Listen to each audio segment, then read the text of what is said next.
sudah bertemu dengan mereka dan mereka meminta saya untuk menjadi brand ambassador.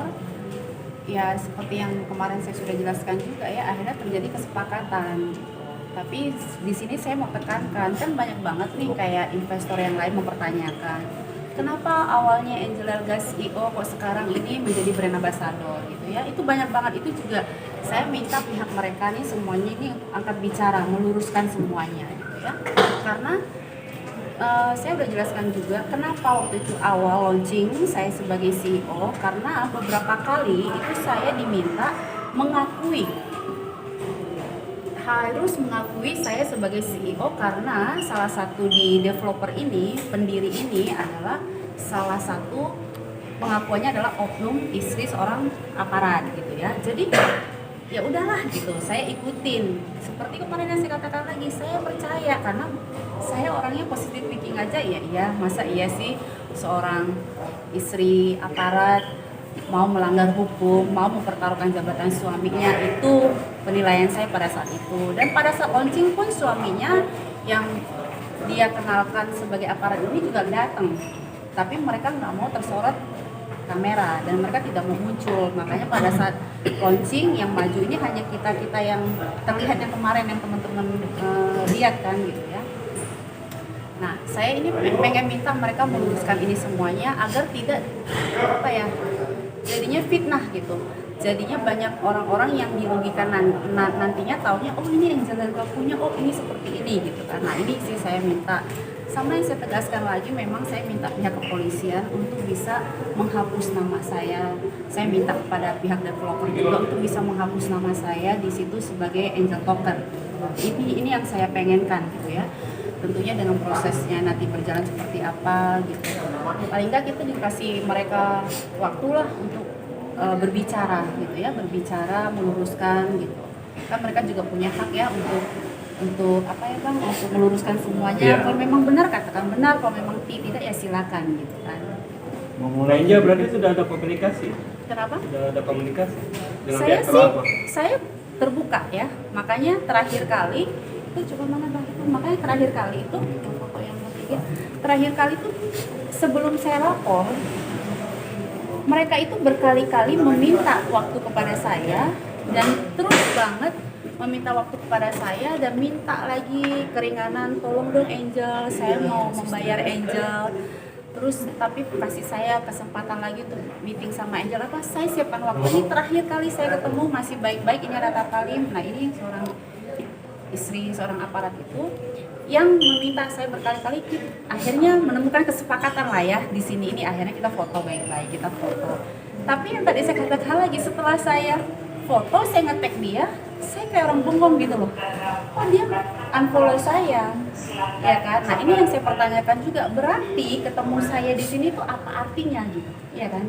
Kalau orang sudah ketemu, meeting, sudah ada hasil harga yang oke, Angel saya mau bayar kamu, oke Angel kita kasih termin ya, saya saya bilang oke, demi persahabatan kita, kamu sanggupnya bagaimana? Saya kasih termin, biar kita ulang lagi bikin kontrak brand ambassador yang baru, ya kan? Oke gitu. Tapi kok aneh gitu. Saya di unfollow, saya mengerti apa maksudnya. Nah terakhir waktu kita habis acara press con juga di sini, habis bikin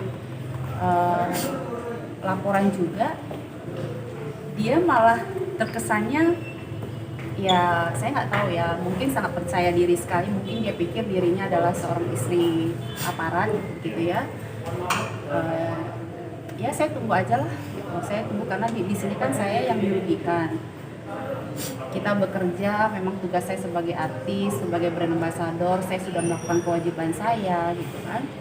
Kalau saya tidak mendapatkan hak saya, ya tentunya saya juga kecewa gitu. Makanya saya proses hukum.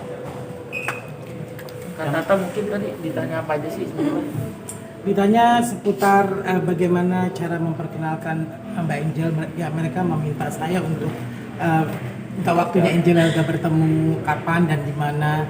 Tapi ada sih beberapa pertanyaan yang memang saya kenal sama pihak sana tuh saya duluan kenal. Jadi saya lebih menjelaskan beberapa meminta Mbak Angel juga untuk waktunya kan saya juga ada beberapa kali Angel ya untuk berpikir, dia berpikir tapi ini saya yakinkan juga ini aman kok karena mereka pihak sana jelas gitu, saya orang yang jelas. Oke, Mbak Angel mau sebenarnya di sini tuh positive thinking aja, Oke, Mbak Angel mau. thinking gitu.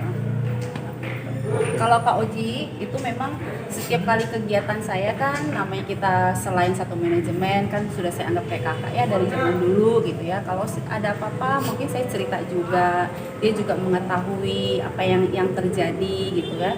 Dari proses saya bertemu, keluh kesah saya, Kak ini gimana ya, saya udah bekerja, kok mereka setiap kali saya tagih, setiap kali saya minta laporan kok mengecewakan saya selalu bilang itu kan. Akhirnya ya karena Bang Oji kan lebih dewasa terus mengajarkan saya udah deh sabar baik-baik gini. Nah makanya hari ini Bang Oji datang ke sini tuh kepentingan adalah untuk menjelaskan kepada penyidik gitu apa yang dia ketahui, apa yang dia melihat.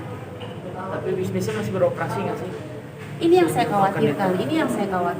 Saya juga minta tolong kepada semua developer, terutama developer Angel Token ya, mengembalikan uang-uang orang yang sudah mereka terima lah gitu ya. Karena menurut saya juga nggak mau ini akan merugikan orang banyak.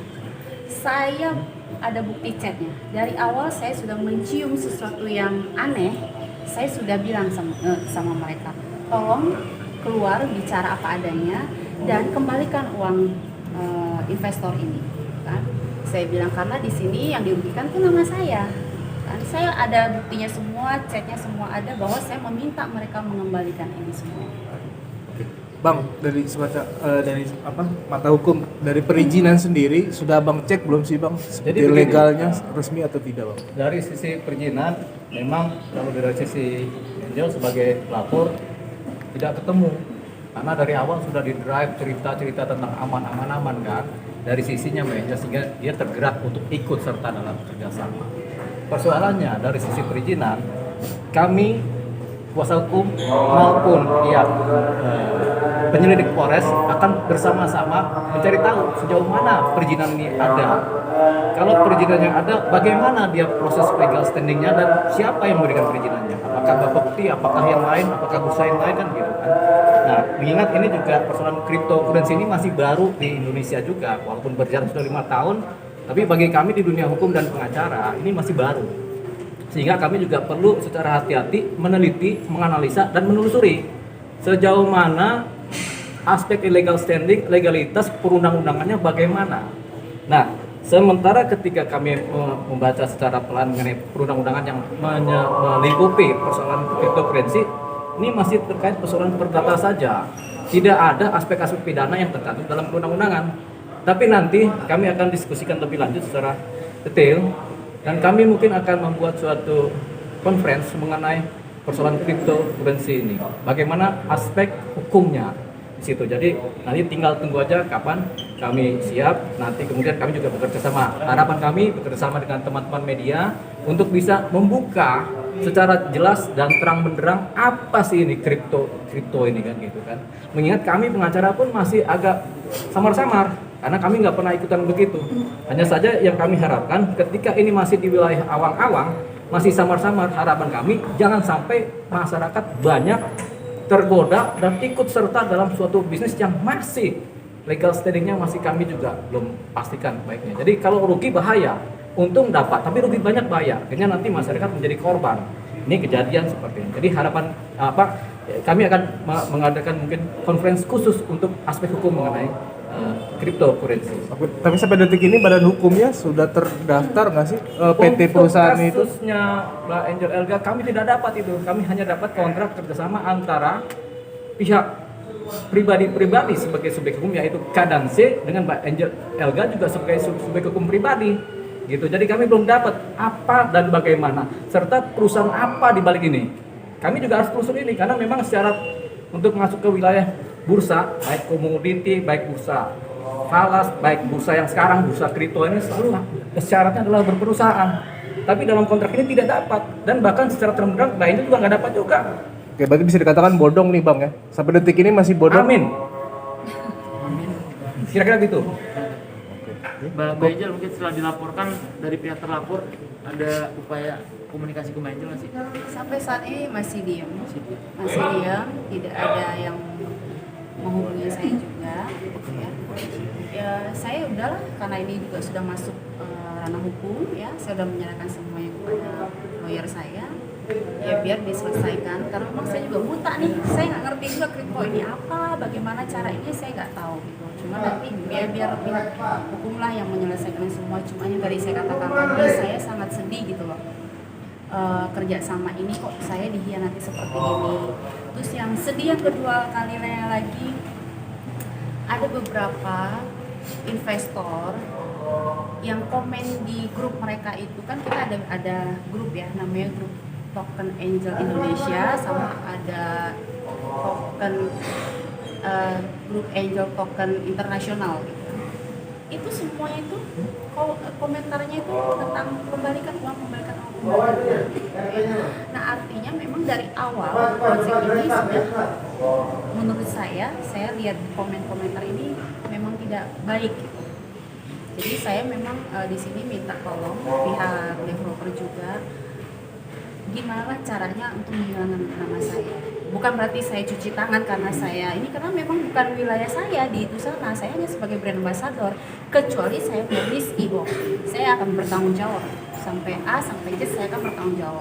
Dan tapi kan saya di sini brand ambassador yang tidak tahu apa-apa. Membernya sendiri ada berapa orang yang di Saya kurang tahu ya, kurang tahu juga kan. di grup yang ada di media sendiri Pak? Kadang-kadang tuh keluar masuk gitu loh, jadi saya nggak terlalu perhatikan. Oke. Agenda Oke, berikutnya terima mungkin kasih, Bang. Bang. Ya, agenda berikutnya setelah ini. Agenda berikutnya setelah Pemanggilan pertama.